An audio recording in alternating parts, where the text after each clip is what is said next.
the gall, the unmitigated audacity of this Nintendo Direct Mini. I just woke up approximately, I don't know, some time ago. And I wake up and I see that they have announced Persona 5 Royal, Persona 4 Golden, and Persona 3 Portable for the Nintendo Switch. We had the announcement that they were coming to Xbox and PC a couple weeks ago. But now we also get them to the Switch. And if you know me, and you know what I like to see, that is multi-platform accessibility. More people should be able to play these great games. I'm all here for it. Let's watch this trailer. I will have a link to this Nintendo Direct Mini in the description down below, by the way, if you want to go watch it yourselves. Because apparently there's some other cool announcements. Like the one actually immediately preceded this one. Take your heart. Ah, good old Morgana. To be told to go to sleep all over again. I'm Morgana, reigning ace of the Phantom Thieves of Hearts. Standing in front of this green screen. Along an ultra top secret video. Okay, also, by the way, just as a rule of thumb, ultra top secret video doesn't really apply when you're streaming it on the internet with like over 10,000 people watching. I'm just saying. October 21st, 2022, we will steal your heart on Nintendo Switch. I hope you're ready. So Persona was always a series that felt like it was made for mobile. Like, or at least mobile devices. You have Persona 3 Portable, duh, kind of in the name there. But Persona 4 Golden, for those who may not be aware, the reason people wanted that game ported for so long was because it was originally on the PlayStation Vita.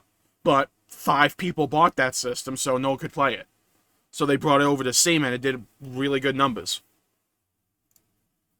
Persona 5 Royal was on the PlayStation, but not everybody has a PlayStation. I do, but that doesn't mean I don't want other people to be able to experience these games, because Royal is one of my favorite games of all time. Hey, Teddy! Okay, everyone, check this out. Hello, Persona 4 Golden, another one of my favorite games of all time. Can you tell I like this series? Better bear. And I should probably do a separate video just breaking down this series in general, but for those who don't know, Persona is a series where it's a kind of a game of two genres, where you have this JRPG dungeon crawling, half of it, and then the other half is this social simulator where you're going around town, leveling up your confidant or social ranks with various people of the towns that give you different buffs and abilities that you can use in the dungeons. You're able to make money that you can use to buy equipment for the dungeons. There's a whole bunch of interlinking mechanics here that seem contradictory on the surface level, but once you actually get into it and play, you have an engaging, rich, fulfilling story that will last you easily 90 to 110 hours. You have really fun JRPG dungeon crawling mechanics, especially with Royal, in my opinion, because I think Royal is the peak of the gameplay. So, if you wanted to go into this, I was going to let the trailer run in the background, because I'm probably going to show Persona 3 Portable right here. If you wanted to play this series, I would recommend going from 3 to 4 to 5, and just go in chronological order like that, because, in my opinion, the series just gets better. So, it can't, and I have heard from people before that it's hard to go back because they clean up a bunch of stuff in the later games, especially with Golden and Royal. A lot of stuff and overall mechanics are cleaned up. Right, Persona 3 Portable, Persona 3 Fast, which is the version I played a bit of and I'm most experienced with. Which is not this version, it's a separate version. It has a lot of mechanics that a lot of people view to be dated nowadays. You're not able to control your party members. In Portable, you can. So that's one of the big changes that Persona 3 Portable made compared to regular Persona 3 and its upgraded version Persona 3 Fez, was that the control, you could able to control the entire party member, which, in my opinion, is a better gameplay change, and probably one of the reasons they wanted to port Portable over Fez. The other thing is, I hear Fez's code is completely bad. Like, it's annoying as hell to work with. Apparently, don't quote me on that. But it is a PlayStation 3 game. I think it's a PlayStation 3 game. Let me go check that, actually. Alright, I'm an idiot, so apparently it was also on the PS2, but apparently the code's just bad, so it's really hard to port the thing.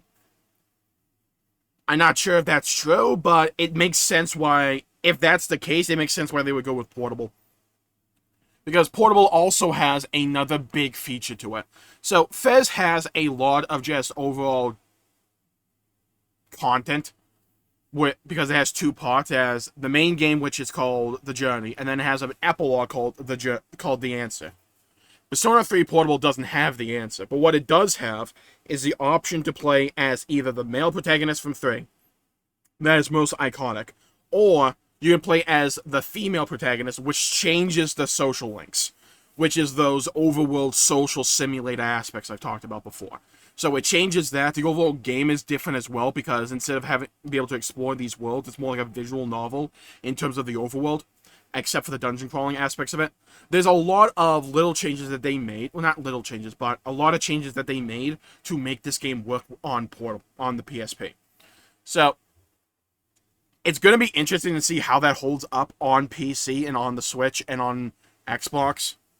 And on PlayStation as well, because they're also porting it to the PS4 and PS5, I believe. So it's going to be interesting to see how this game really holds up when it's not on a portable device like the PSP. My main concern, though, is I believe the lack of voice acting and the lack of cutscenes. That could be an issue. Because, in my opinion, Persona 3's cutscenes were freaking S tier. They were so good. But people do love Persona 3 Portable, and there is a legitimate discussion in the Persona 3 community about which is better, Fez or Portable. So you can kind of get away with it. Apparently, they use stills from the actual cutscenes when they want to do a proper cutscene. I believe they showed it a little bit here. Hold on. Yeah, right there. That was a still. Now, if I can actually go back a frame, that'd be amazing. Be magical, even.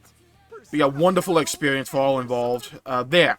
So that is a frame from one of the opening cinematics from Persona 3. But apparently, with Portable, you don't have the actual cutscenes, so what they do is they just take still frames from it. So you'll still be able to get the story. It's just a matter of, do cutscenes land harder for you or not? I'm assuming that if you get this game on PC, that you'll have modders and stuff that might be able to just take the sound files from base Persona 3. I don't know what the hell I'm talking about, so I could just be speaking a whole bunch of bullcrap. I'm just assuming that the version on PC is going to get modded, and maybe we'll get the cutscenes. I don't know, maybe someone will just rip them off of YouTube or something. I don't know. But this should work on your Switch very well, because the game, again, was designed to be portable. And it always felt to me that Persona as a series was meant to be played on a portable device. But why? Because you can play it in a lot of small incremental chunks and still feel like you accomplished something. Especially with the overworld social element mechanics. Those generally take about anywhere from 1 to like 5, maybe 10 minutes a piece, depending upon what activity you choose to do.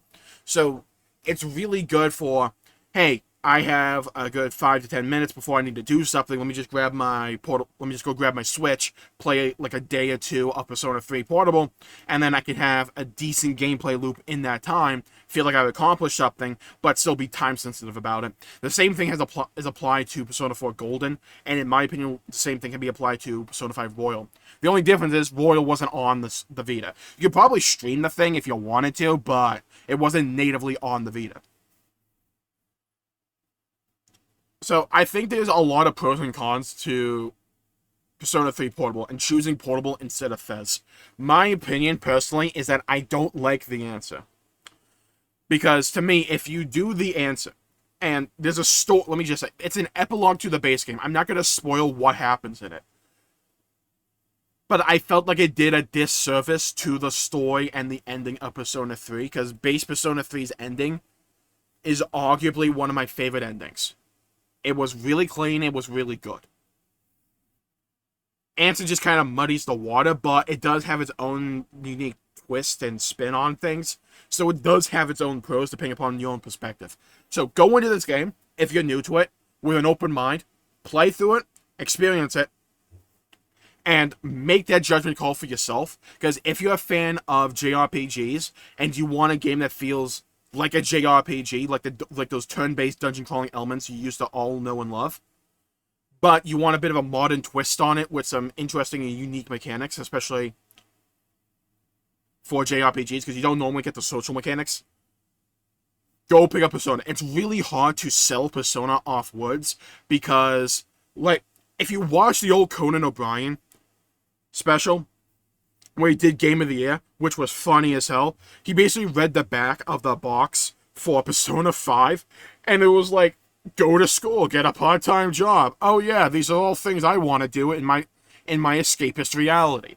It's freaking hilarious, but it is kind of true that Persona makes that an engaging loop. And the main thing for me is how Persona is able to intertwine gameplay and story. It's very cutscene heavy, but you are able to actively choose whose story you follow along in terms of the social elements. And I do like that level of player agency. Persona naturally has a ton of that. It has really fun and engaging gameplay to me, with a fun progression system in terms of, basically it's like Pokemon in a way, but you can like fuse Pokemon together, like in Yu-Gi-Oh! With polymerization to get new demons, or in this game, Persona. So I do like that element of it. It's just a really good game. And the story, oh my god, the stories in all three of these games are so good. The characters are all fully fleshed out and developed and wonderful. And they're just fun. The comedy is on point. The serious tones, the lessons, the morals, all of that. The dialogue, the VO, it's all so good. So, if you have any interest in these games, but you haven't been able to play them up to now, my opinion, give them a bash. Maybe play Persona 3 Portable first. If you don't like it, you move on to Persona 4 or Persona 5. I think Persona 5 Royal is easily the most polished, as some of the best gameplay in the series, in my opinion. Mainly just because it has the most mechanics. But, well, that's debatable, but in my opinion, it has the most engaging mechanics. I love Persona 5 Royal, but I also love Persona 4 Golden, and I love Persona 3. Never was able to actually finish Persona 3, but I know the story. Mainly because you have to ask me to turn on the PS3, and my PS3 is a bit of a, let's just say, an idiot. So, that's my thoughts. Really glad to see that they're bringing Persona to more devices, more consoles, just more ways for people to be able to experience these games. I'm always a fan of multi-platform releases because I don't like the idea of exclusivity when it comes to games. I understand why it exists. I understand why it exists. And so that's going to continue to exist. That doesn't mean I have to like it. I am a big proponent of people being able to play games. And I want more people to be able to have the chance to experience these games, these stories, and just to have these memories. Because they are really good, people. They are really freaking good. So those are my thoughts on Persona being ported to the Switch, to Xbox, to PC. Oh yeah, it's good. It's dang good. Thank you all for tuning in. My pleasure making the video. If you enjoyed it, leave a comment down below with your thoughts on Persona. Have you been able to play the series before?